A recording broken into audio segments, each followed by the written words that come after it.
सृष्टि के प्रारंभ में जब कुछ भी नहीं था, तब एक अनोखी शांति और सन्नाटा था।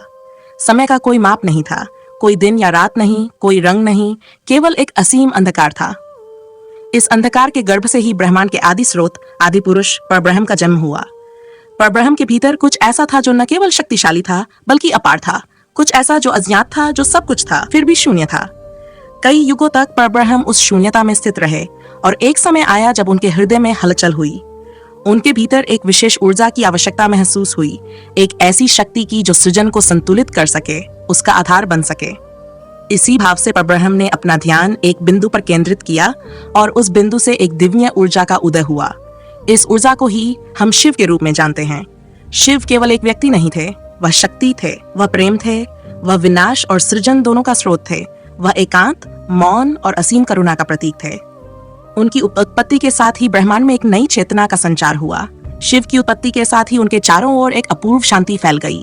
उन्होंने स्वयं को असीमित समझा और जाना कि वही वह शक्ति है जो संहार कर सकती है, जो सृजन कर सकती है। उनकी दृष्टि में करुणा थी, उनका हृदय प्रेम से भरा हुआ था। वह संहारक थे, परंतु यह संहार केवल नकारात्मक नहीं था, बल्कि इस संहार में जीवन की गहराई छिपी हुई थी। शिव ने अपने अस्तित्व को और अपने उद्देश्य को समझने के लिए ध्यान में बैठने का निर्णय लिया। उन्होंने हिमालय की गुफाओं में जाकर तपस्या शुरू की। उनकी तपस्या से चारों दिशाओं में ऊर्जा का प्रवाह हुआ। हिमालय की चोटियों पर बर्फ जमने लगी, पेड़ पौधे झुक गए, पर्वत हिलने लगे।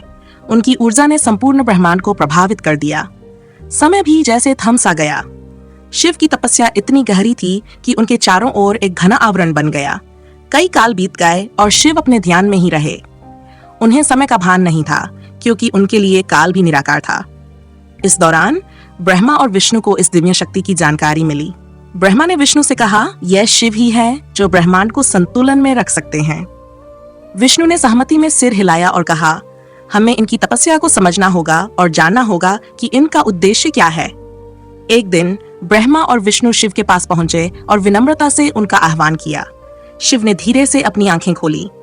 उनकी दृष्टि में इतना प्रेम, शांति और असीम करुणा थी कि ब्रह्मा और विष्णु दोनों ही उनके सामने नतमस्तक हो गए। शिव ने उनसे पूछा, आपका आह्वान किस लिए है? ब्रह्मा ने कहा, हे महादेव, हम आपकी उत्पत्ति का रहस्य जानना चाहते हैं। आप कौन हैं, कहां से आए हैं और आपके होने का उद्देश्य क्या है?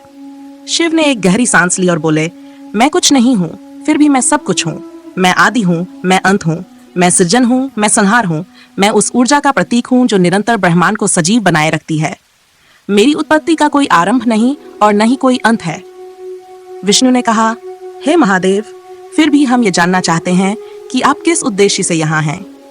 शिव ने उत्तर दिया, मैं यहाँ उस संपूर्णता को संतुलित करने के लिए हूँ जो कभी नहीं थमती, जो निरंतर गतिशील रहती है।